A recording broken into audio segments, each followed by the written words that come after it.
item on the agenda is the approval of the minutes from the November 18 meeting. Did everybody have opportunity to read them? Were there any omissions, errors, or corrections that anybody wishes to make? If not, I would like somebody to put forward adopting them. I'll make a motion. Thank you. Do we have a second for that? I'll second it. Thank you, Caroline. All those in favour say aye. Aye. All those against, same sign. Hearing none, the motion is approved. The next item on the agenda is a request to accept project plans and authorization to advertise for bids for PI 9761 by City Engineer Brian Navarro. Thank you. Good evening, Mr. Chair and members. Yes, this project is in regards to Public Improvement 9761, former dairy demolition and RAP implementation project.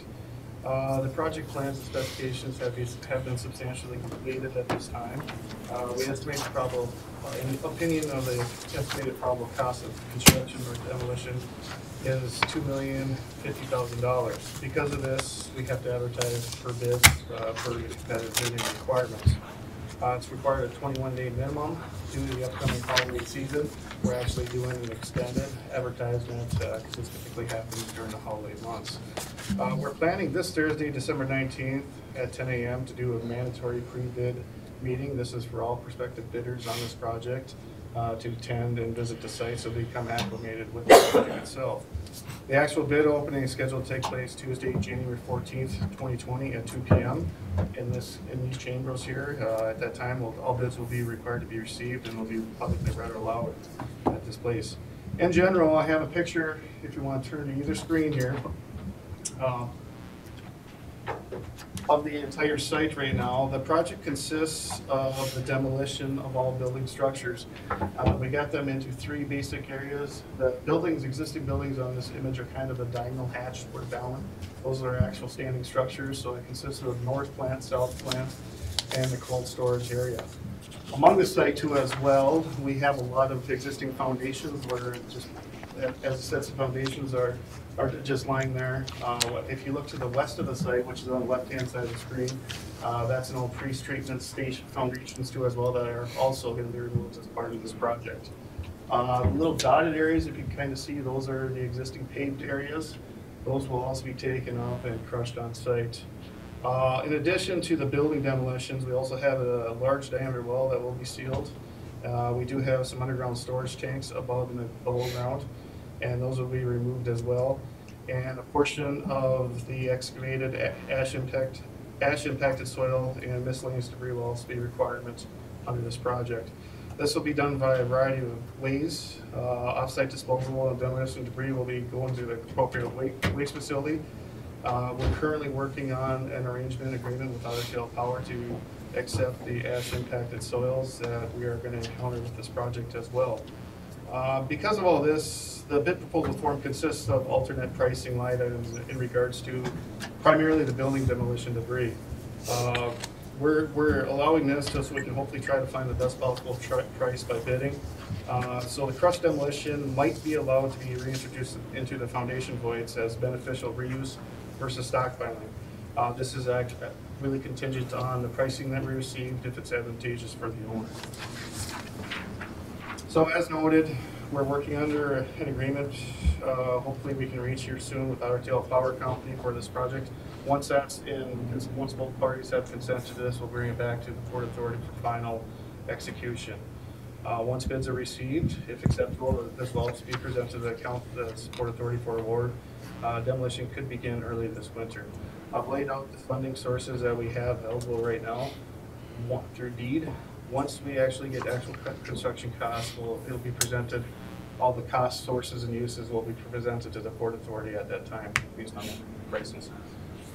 So I'm officially requesting is to, number one, accept the project plans and specifications, and number two, authorization to advertise for bids, Public Improvement 9761.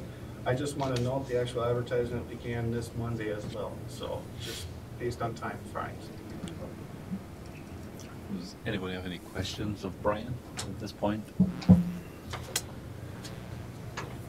Hearing none, does somebody wish to make a proposal to accept point one, which was the plans for approval? I'll make that motion. Thanks, Caroline. Yep. Thank you. Do we have a second? I'll second. Thank you, Tom. All those in favor say aye. Aye. All those against, same sign. Hearing none, motion is approved. And the second item would be for the advertising of the bids. Would somebody like to make that motion? I can do that too. Thank you, Caroline. Do we have a second? I'll second it. Thank you, Brent. All those in favor say aye. Aye. All those against, same sign. Hearing none, motion is approved. Thank you. Then item 3 on the agenda is a professional service proposal marketing of Port Authority owned properties by Greater Fergus Falls, presented by Greater Fergus Falls CEO Annie Deckard. Good evening, Mr. Chair, Port Authority. Tonight I'm asking you for consideration of a professional marketing services proposal for the Port Authority owned property. As you know, the city contracts with Greater Fergus Falls for economic development, and our mission is to help grow the area's business economy, increase community vitality, and increase the property's tax base, which aligns well with the Port Authority mission as well. Since in the past 6 months, we've worked really diligently to really kind of beef up our being proactive in promoting the available sites across the community. We have a very comprehensive list on our city, on our Greater Fergus Falls website. In fact, that's the most highest trafficked link on our site. So we drive around monthly and make sure we put all the available properties on. We work with local realtors and put their properties on. And we also have an internal list of confidential properties that folks are willing to sell but don't necessarily want it public that they're willing to sell. So we've been able to match a lot of current businesses with new sites, people wanting to come in, and investors and developers coming in. Currently, the city and the port don't necessarily proactively market the properties. They work with us to kind of reactively market the properties, which I think opens up a really good opportunity to streamline the process and make a really positive impression, to have a professional image of all the Port Authority owned sites. If you look, I know it wasn't included in the packet, but I included kind of an example listing brochure of available land that's often used. There's a lot of different site selection criteria that makes it a lot easier for folks to choose the sites that they're going to come to. I think I've said this before, but about 80% of site selectors create their short list of properties before they even visit a community. So the more information we're able to have online, the better it is to redevelop the site or sell the site. In addition, we put together a very strategic, proactive marketing plan for 2020 for our available sites. This includes a lot of different sponsorships and exhibits at some of the larger real estate and developer professional organizations like MNCAR, which is the Minnesota Commercial Association of Realtors, and that type of thing.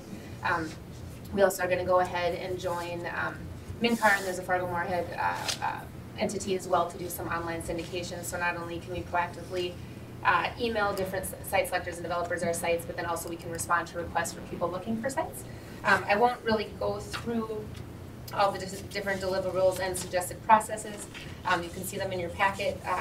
But I would like to say, as part of this, we're willing to invest, the time and resources up front on it, and it would be a deferred compensation agreement, meaning the only way we would get paid is upon the successful closing of a piece of property. That's typically how they're structured. It's usually a small percentage, and that's definitely something that can be negotiated. But I would like to, for you to consider that tonight. I can answer any questions you may have. Brent? What kind, I mean, with Century 21, have we had any, success with them at all on anything? In general, no. No. Yeah, I mean, I read through this earlier, and it was like, okay, Century 21's contract is up, and they really don't have anything to gain other than a commission from us. And I'm a little bit more excited about going with Greater Fergus Falls because they're going to be ones who are a little bit more proactive. They have more to gain by putting in that extra effort. And that's why in this area I'd be more tempting to lean in that direction, because you get a regular realtor, they're just, they're up for the commission. And I think these people here have a, broader aspect as far as what they need to do and to really push it. So that's just my opinion on that one. Anybody else got anything they would like to add or ask?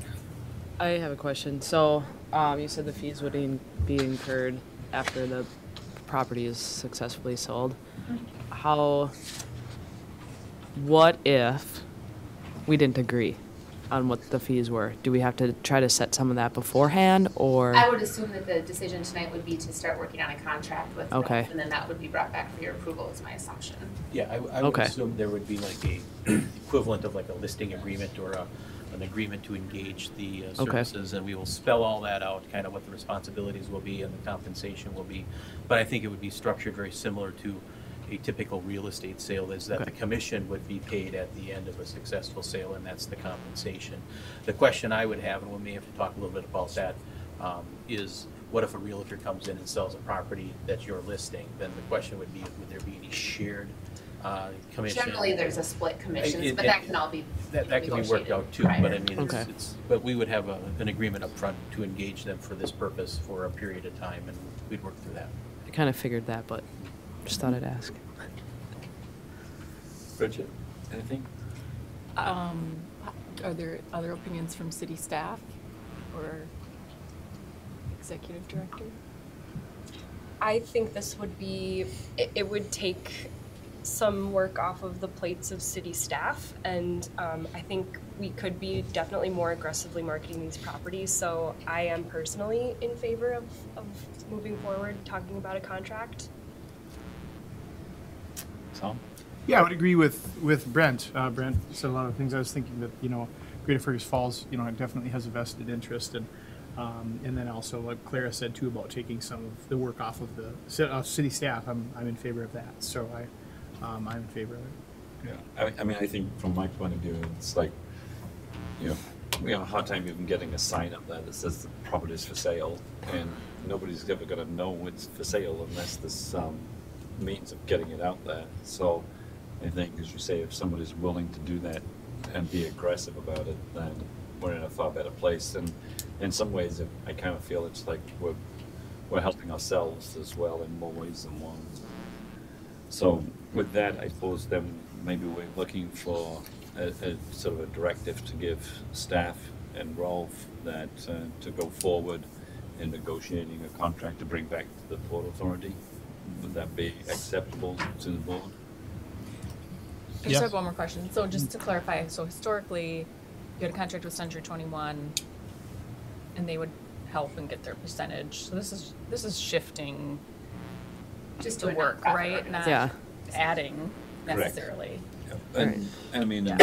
the reality is that Century 21 never come in, and I mean, they've never done anything other than list it. And so But were they've they never, asked to do anything more than that? in I general, mean, who was like the main contact person at the city for Century 21? It was Amy. Okay. There's generally some best practices you do when you're listing a property. So I am a registered agent as well. I'm not practicing here because it'd be a conflict of interest, but there's a whole litany of things in professional photography, things like that you generally do. It's kind of like any industry. Some realtors are really proactive, and I don't have any experience with Century 21, but in some aren't. It depends how many listings you have. If you won, you're working really, really hard. If you have 1,000, maybe not working as hard potentially. So there's no right answer for it. Right, the only question that I have is if the way I would envision it, it would be exclusivity primarily with your entity, but my only concern is if we get another realtor coming in and selling the property on your behalf, and then how that split would happen. We'll have to figure that out.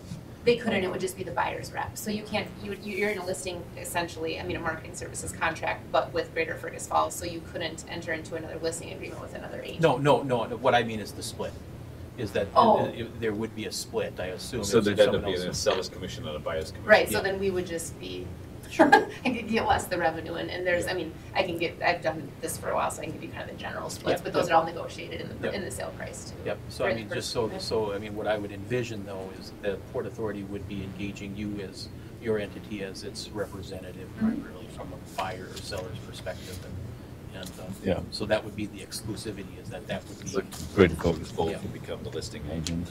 basically. yeah. And it has the legal authority to do that. Yeah, because on behalf, you'd have the purchase agreement be drafted by Ralph, so any municipal property, you don't have to, on the seller side, you don't have to have a real estate agent if you have an attorney. Sure. So. Sure.